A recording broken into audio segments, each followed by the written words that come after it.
It's the Happy Families podcast. It's the podcast for the time-poor parent who just wants answers now. When the kids blow it, you can be kind and compassionate and let them know how hard it is, but ultimately, if they've made a mistake, they need to fix it. And now here's the stars of our show, my mum and dad. Hello, we are Dr. Justin Coulson and Kylie Coulson. I've got a PhD in psychology and have written 6 books about happy families.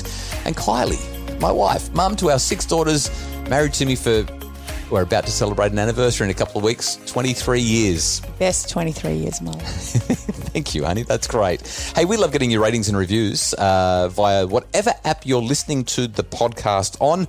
We received one from APJ, 5-star review. Real and practical advice. Dr. Justin and Kylie share their experiences in the parenting whirlwind and provide helpful, practical, and real advice that you can use in everyday situations. They tackle the tougher times of parenting in a kind, understanding way. I love that I can share the podcast tips with my hubby so we can be on the same page. I love that. I do too. Since discovering the podcast about 6 months ago, we have seen a happier, calmer home with our kids. Oh, that's so awesome. That. I especially love the I'll Do Better Tomorrow podcast as it helps me reflect on our week as well as a family. Inevitably, there is always something we can do better at, and then the following week we can see that we've done better. Thanks so much for the review, APJ. We love Fridays as well, and so today I'll do better tomorrow. I'll do better tomorrow. So for those of you who are new, who have not heard I'll Do Better Tomorrow and don't understand why APJ gave us a 5-star review for I'll Do Better Tomorrow, basically Fridays are a day where we look back on the week that's been and try to tease apart the stuff that we've learned, the insights that we've had, so that we can be better parents tomorrow. Sometimes we'll celebrate our successes. Other times we're going to acknowledge that we blow it because we do not make any claims to perfection in parenting.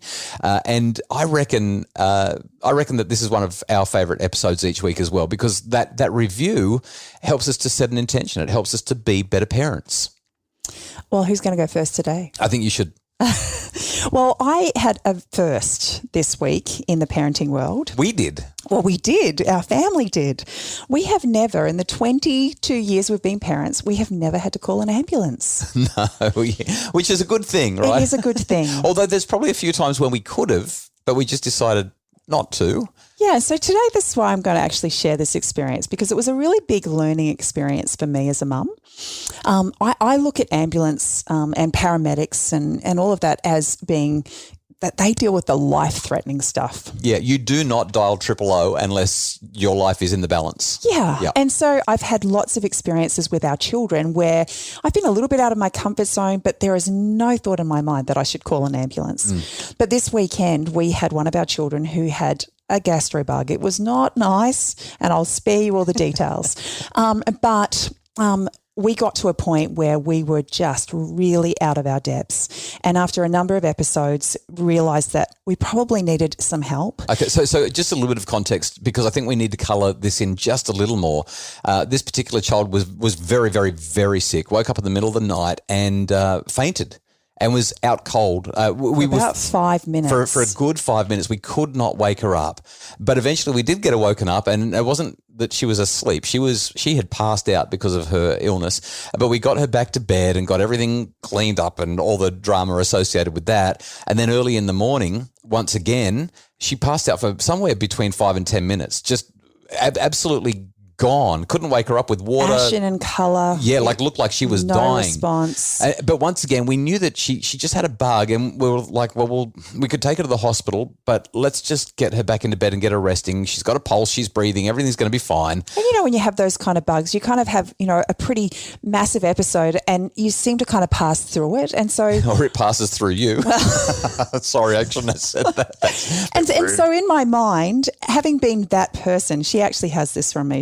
This is my genes. Yeah, because you used to faint when you were a kid. I did. You don't want to now. I did, but it's funny. We've got 6 children. She's the only one who's fainted. Yeah, and then about like an hour later, it happened again. So she'd had 3 or maybe it was even 4 fainting spells, each of them at least 5 minutes. And So I tried to ring the out of hours doctor, but he didn't get back to me. It was right on kind of, I guess, changeover shifts. And so I didn't actually hear back from him. And so when it happened the fourth time, I just went, I really need to talk to someone. And so, again, you're hassling me saying, we got to put her in the car, we got to get her to the doctors. And I'm like, we actually, because it's one of the bigger kids, I couldn't really get her to the car. And even if I did, she was probably going to pass out in the car because every time she stood up, this is what was happening. So I called the doctor's surgery when they finally opened their doors, explained what was going on, and they just said, call an ambulance. And I said, look, she's fine. Yeah, that's right. She's not going to die. She's just got a bug. Yeah, she just keeps fainting. But I just don't feel comfortable moving her, and they were adamant that I needed to call an ambulance. So I called the ambulance, and when they picked up, I just said, look, I don't know if I've rung the right number. And I didn't want you to call Triple O. I was like, surely there's like an ambulance phone number that we can call for the non-life-threatening emergencies, but we called Triple O. And so I rang, and the lady on the other end, she was so wonderful.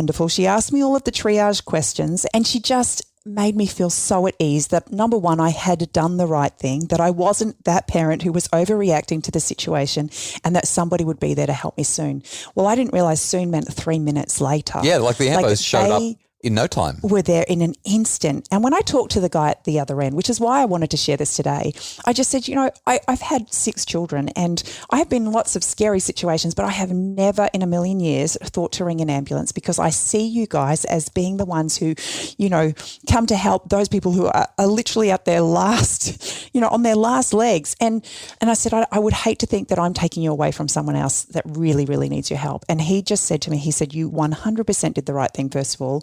They had marked our daughter as a category 2, which means not life-threatening, but instant, immediate action required. And so when he talked me through the process, he just said to me, and this is the advice I want to share with everybody today, that if you find yourself in a position where you are not comfortable, literally, if it takes you out of your comfort zone, then you call them because you actually go through the triage questions on the phone. So if at any time you call an ambulance and they're actually not needed, they'll work through that process with you on the phone and they'll give you the information you need, or they'll pass you on to your medical centre, or otherwise an ambulance will arrive. And so it was a really big learning experience for me as a mum, first of all, to recognise that there is actually support there to help me in those times when I do feel inadequate. Because I think as mums, we often feel, or parents in general, we feel like we've got to have all the answers and we just don't. And so I was so grateful for the compassion and support of the ambulance community who came to our aid on Saturday for not a life-threatening situation, but one that was really quite scary for our family. Yeah, really important insight. Not that we're recommending that everyone suddenly start calling the ambos Please don't. for everything, but just the fact that they've got a system in place so that they can work out how badly that ambulance needs to get to you, or if you should just pop down to the local hospital or the local doctor or whatever it is. The other thing that really struck me about that story is, I'm the dad that says, "Oh, don't worry, you'll be right." Yeah. And I've said that so many times to the kids over the years, probably 4 or 5 instances that I can think of where I've been like, "You'll be right," and they haven't been. And I think that it's a really important reminder for dads to recognize that when someone says that they're crook, just because you're not feeling crook like they are, doesn't mean that they're not sick and that they don't need help. The other thing that really stood out to me was they ended up taking her to the hospital because she was so badly dehydrated and needed to have a drip. And the difference between when she left our home and when we were able to be with her in the hospital was chalk and cheese. She came to life after that bag of saline. It's amazing what a little bit of drugs will do for you. Yeah, and the funny thing is though, as a mum, I would have kept her at home and I would have nursed her and she would have finally got back to, the right state. But it would have taken me days to get her there. And yet having the right treatment meant that she was able to kind of jump back up and feel much better very quickly. Well, I've got an I'll Do Better Tomorrow that I'm going to share in just a sec. It's the Happy Families Podcast. For a happier family, try a Happy Families membership because a happy family doesn't just happen. Details at happyfamilies.com.au.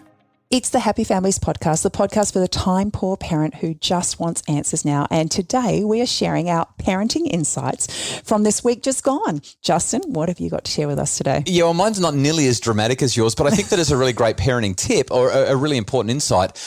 With 6 kids, we've replaced a lot of stuff. You know, children lose things. Goggles, school hats, school lunchboxes, Jumpers, school jumpers, bags. I mean, I don't know what else we've replaced, but over the years we've replaced so much stuff. And as the children are getting older, I've kind of just thought, no, I'm done with that. And so recently, our 13-year-old lost her swimming bag. So we've got the kids in swimming squad because we want them to be swimming well because we've got a pool and we live, you know, we attend the beach regularly. And she lost a swimming bag. That was flippers, it was goggles, it was a snorkely thing that they have to have. The pool boy, the kickboard. It was all in there.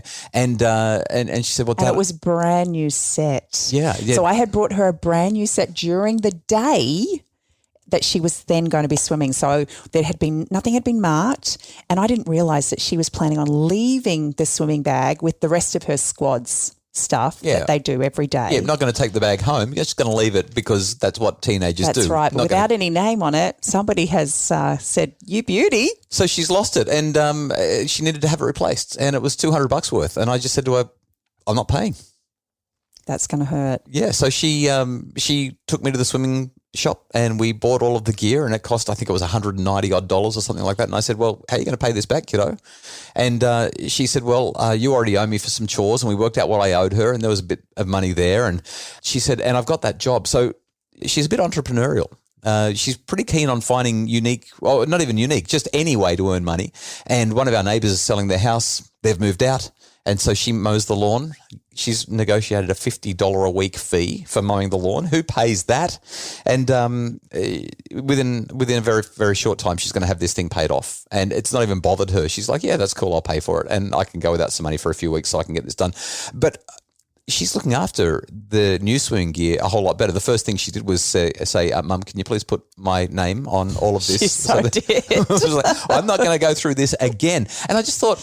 And she's not leaving it at Swim Squad anymore either. No, she's bringing it home. Yeah. So, I mean, it's only just happened, but she brings it home after every session now. And I thought we've got to stop protecting our kids from the consequences of their choices. If they do something and there's a consequence to it, I'm not going to impose a consequence, but it's not my responsibility for a 13. Now, if it was a 6-year-old, I'd be a lot more charitable, a lot more compassionate. I'm not going to make my 6-year-old go and mow the neighbour's lawn to try and pay back stuff that they've lost. But by the time they get to 13, I just think, no, you can earn the money back. And wouldn't you know it, a couple of days later, our 17-year-old lost her retainer. So, you know how much money we've spent on dental stuff over the years. And this particular child didn't want braces. She wanted that new invisible bracer thing called Invisalign, I think it is. And she lost her retainers. She's almost at the end of the process. She lost the retainers. They're $400 to replace. And I just said to her, you're up for some cash. She protested a little bit more than the 13-year-old, didn't she? She was like, I can't pay that. I'm like, you've got a job and you can do chores around the house. In fact, she looked at me when we had to pay for it because she didn't have the cash. And I said, well, I'll pay for it, but I need a payment plan. We've got to get this paid off really fast. And she's like, can I pay it off with chores? And I actually said to her, because she's 17, I said, no, this is cash. You owe me the cash. And she was like, oh. But I'll tell you what, it's only been 24 hours, but she is looking after those retainers like she has never looked after them before. Bit of personal responsibility, bit of accountability, bit of ownership. That's my I'll do better tomorrow. That's my insight for the week. When the kids blow it, you can be kind and compassionate and let them know how hard it is. But ultimately, if they've made a mistake, they need to fix it. Well, hopefully we won't have any more of those blunders in the next few weeks because it's been an expensive process. Even if we do, I don't care. They'll pay for it. Is that too hard-nosed? I don't think that's too hard. I think that's totally reasonable. In defense of these two kids, that's been a really big learning curve very quickly. Usually it's a hat for $15 or a jumper for $40. These have been really expensive. Hurt the bottom line. But it's not inflicted by dad. This is just the consequence of you losing stuff. You need to repay it. You need to come up with it, and they're going to be better because of it. We've been warm, we've been kind, we've been understanding. Yeah, and I think that's a really important part of the process is compassion. They're not going to have $400 to just hand it over, and so working out a payment plan that the two of you are comfortable with to achieve the outcome that you want No more Macca's runs. Hey, we really hope that you've enjoyed our I'll Do Better Tomorrow today and that the podcast is making a difference in your life. If it is, we'd be so grateful if you'd leave a rating and review wherever it is that you listen to your podcasts. It's so simple. You just click on the podcast, then click on the 5 stars, and then it gives you an option to see whether you'd like to write anything. We love those ratings and reviews. They help other people to find out about the podcast and make their families happier. As always, we appreciate our executive producer, Craig Bruce, and the producer of the podcast is Justin Roulon from Bridge Media. If you would like more information about how your family can be happier, we provide ongoing, day-to-day, week-to-week, month-to-month family happiness helps through our Happy Families membership. You can get all of the information at happyfamilies.com.au.